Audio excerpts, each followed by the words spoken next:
Recension des dispositifs pédagogiques mobilisables, ben voilà, études de cas de scandale, analyse de documents de firme, jeux de rôle, tout ça. Donc là, vous avez la liste de documents.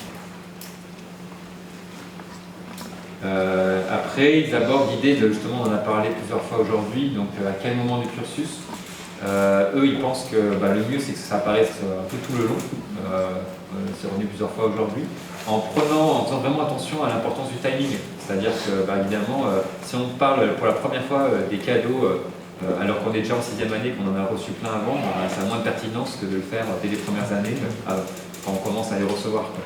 Donc évidemment, avoir cette corrélation en tête.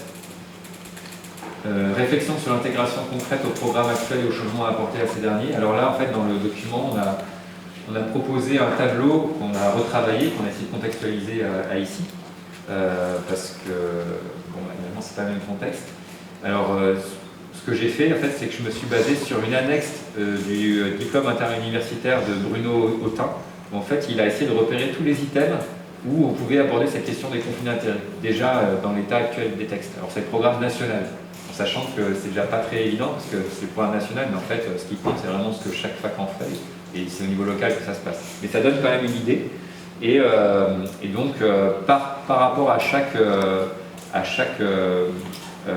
sous-compétence de chaque grande compétence, voilà, j'ai mis les items, les unités d'enseignement où déjà, dans les textes actuels, ça pourrait être abordé, en sachant qu'il apparaît très vite que c'est toujours les mêmes items qui reviennent, et qu'on ne pourra jamais aborder tout l'ensemble de tout ça si on s'en tient à ces items-là. Donc certainement qu'il y a un travail après d'élargissement à faire, ou de formation des enseignants, en tout cas d'arriver à adopter d'autres stratégies.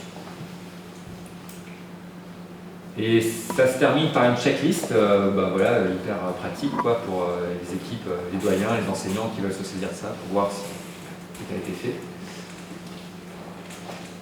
Et puis on a rajouté des ressources complémentaires aussi qu'on a adaptées ici. Voilà, les ressources pour enseigner, les ressources d'information indépendantes et les organismes actifs dans ce domaine. Et voilà.